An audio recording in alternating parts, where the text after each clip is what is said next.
விஜயகாந்தை தமிழகத்தின் சிங்கம் என செல்லமாக அழைத்த பிரதமர் மோடியை வாழ்நாளில் மறக்க மாட்டேன் என்று தேமுதிக பொதுச் செயலாளர் பிரேமலதா விஜயகாந்த் தெரிவித்துள்ளார்.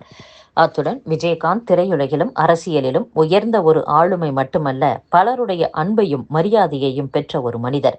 அதிமுக பாஜக கூட்டணியில் தேமுதிக தற்போது இல்லை. பிரதமர் நரேந்திர மோடிக்கும் விஜயகாந்துக்கும் இடையில் இருந்த உறவு அரசியலை தாண்டிய ஒன்று. தமிழகத்தின் சிங்கம் என்று அன்பாக அழைப்பதோடு, விஜயகாந்த் உடல்நலம் பாதிக்கப்பட்டிருந்த போது ஒரு சகோதரரை போல கவலைப்பட்டு அடிக்கடி தொடர்பு கொள்வார். உலகத்தின் எந்த இடத்தில் என்ன உதவி வேண்டுமானாலும் கேளுங்கள் என்று சொன்னார். நான் உங்கள் மூத்த சகோதரனைப் போல என்று மோடி சொன்னதை எனது வாழ்க்கையில் நான் மறக்க மாட்டேன். விஜயகாந்த் மோடி நட்பு பரஸ்பர மரியாதையிலும் அன்பிலும் கட்டப்பட்ட மிகவும் அரிதான ஒன்று என்றும் பிரேமலதா விஜயகாந்த் பேசியுள்ளார். 2024 மக்களவைத் தேர்தலில் அதிமுக கூட்டணியில் தேமுதிக இருந்தது. மாநிலங்களவை உறுப்பினர் சீட் விவகாரத்தில் கூட்டணிக்குள் சலசலப்பு ஏற்பட்டது.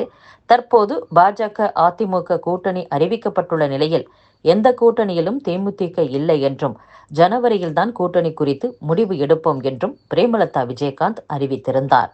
இந்நிலையில் பிரதமரை புகழ்ந்து பிரேமலதா வீடியோ வெளியிட்டுள்ளதால் அதிமுக பாஜக கூட்டணிக்கான கதவை தேமுதிக திறந்து வைத்துள்ளதா என்ற கேள்வியும் எழுந்துள்ளது. உயர்நீதிமன்ற உத்தரவின்படி அமைக்கப்பட்டுள்ள மண்டல மற்றும் மாநில அளவிலான நிபுணர் குழுக்களின் ஒப்புதலை பெற்ற பிறகே கோவில்களில் எந்த சீரமைப்பு பணிகளையும் மேற்கொள்ள வேண்டும் என்று திருப்பணி குழுவுக்கு சென்னை உயர்நீதிமன்றம் உத்தரவிட்டுள்ளது. வங்கக்கடலில் விசைப்படகுகள் மூலம் மீன்பிடிக்க ஆண்டுதோறும் விதிக்கப்படும் 61 நாட்கள் தடைக்காலம் நேற்று நள்ளிரவு முதல் தொடங்கியுள்ளது.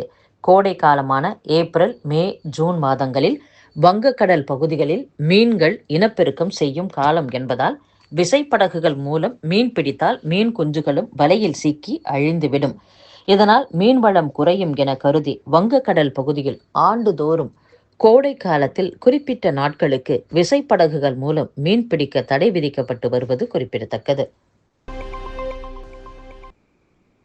அம்பேத்கரை பற்றி பேசவோ திராவிடத்தை தூற்றவோ ஆளுநர் RN ரவிக்கு எந்த தகுதியும் கிடையாது என்று உயர்கல்வித்துறை அமைச்சர் கோவி செழியன் தெரிவித்துள்ளார். அம்பேத்கரை பற்றி ஆளுநர் RN ரவி உருகி பேசியிருக்கிறார். சனாதனத்துக்கு தூதுவராக பேசிக்கொண்டிருக்கும் அவர் அதை எதிர்த்த அம்பேத்கரை புகழ்வது பொருத்தமாகவா இருக்கிறது? அவரது இரட்டை நடிப்பு தமிழகத்தில் எடுபடாது என்றும் அமைச்சர் பேசியுள்ளார். ஆவின் பால் பாக்கெட்டுகளில் தமிழ் புத்தாண்டு வாழ்த்துச் செய்தி இடம்பெறாதது குறித்து அந்நிறுவனம் சார்பில் விளக்கம் அளிக்கப்பட்டுள்ளது. தீபாவளி, பொங்கல், ஆயுத பூஜை, புத்தாண்டு போன்ற பண்டிகை காலங்களில் ஆவின் பால் பாக்கெட்டுகளில் வாழ்த்துச் செய்தி அச்சடித்து வாடிக்கையாளர்களுக்கு வாழ்த்து தெரிவிப்பது வழக்கம். இச்சூழலில் ஆவின் பால் பாக்கெட்டுகளில் தமிழ் புத்தாண்டு வாழ்த்துச் செய்தி இடம்பெறவில்லை. இது குறித்து ஆவின் அதிகாரிகள் கூறும்போது, ஆவின் நிறுவனம் பண்டிகை காலங்களில் தனது வாடிக்கையாளர்களுக்கு வாழ்த்து தெரிவிக்கும் வகையில் பால் பாக்கெட்டுகளில் வாழ்த்துச் செய்திகளை அச்சிட்டு விநியோகித்து வருகிறது. அந்த வகையில் கடந்த 20 ஆண்டுகளாக புத்தாண்டு, பொங்கல், மாட்டுப்பொங்கல், காணும் பொங்கல், ஆயுத பூஜை, தீபாவளி உள்ளிட்ட 6 பண்டிகை நாட்களில் மட்டுமே வாழ்த்துச் செய்திகள் இடம்பெறும் ஆவின் பாக்கெட்டுகளில் அச்சடிக்கப்பட்டு வரும். இதில் தமிழ் புத்தாண்டுக்கான வாழ்த்துச் செய்தி இதுவரை ஆவின் பால் பாக்கெட்டுகளில் அச்சிடப்படவில்லை. அதனால்தான் இந்த ஆண்டும் அச்சிடப்படவில்லை என்று விளக்கமளித்துள்ளனர். வகுப்பு சட்டம் இஸ்லாமியர்களை பாதுகாக்கவா அல்லது அவர்களது சொத்துக்களை பறிக்கவா என்று முன்னாள் மத்திய அமைச்சர் சிதம்பரம் கேள்வி எழுப்பியுள்ளார். அத்துடன் அனைத்து இந்து மக்களும் இஸ்லாமியர்களுக்கு பாதுகாவலராக இருக்கிறார்கள் என்றும் சிதம்பரம் கூறியுள்ளார்.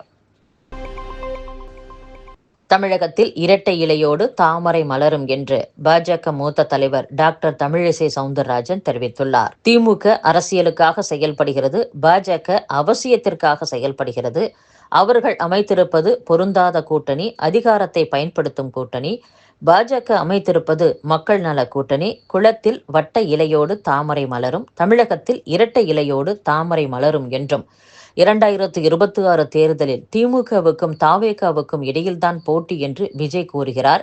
2வது இடத்திற்கு வருவதற்கு வேண்டுமானால் இரு கட்சிகளுக்கும் இடையே போட்டி வரலாம்.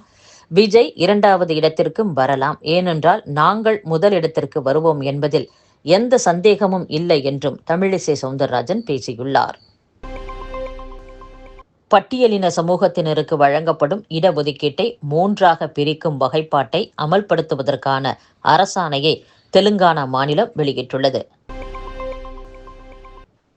வங்கியில் 13,000 கோடி கடன் மோசடி செய்துவிட்டு வெளிநாடு தப்பிய வைர வியாபாரி நீரவ் மோடியின் நெருங்கிய உறவினரும் தொழிலதிபருமான மெகுல் சோக்சி பெல்ஜியத்தில் கைது செய்யப்பட்டுள்ளார்.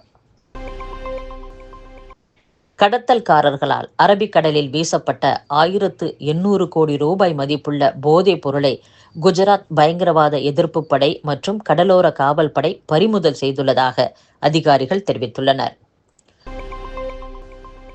காங்கிரஸ் ஆட்சியில் இருந்தபோது பட்டியலின பிரிவினர், பழங்குடியினர் மற்றும் இதர பிற்படுத்தப்பட்ட சமூகத்தினரை 2ஆம் தர குடிமக்களாக மாற்றியது என்று பிரதமர் நரேந்திர மோடி கடுமையாக விமர்சித்துள்ளார்.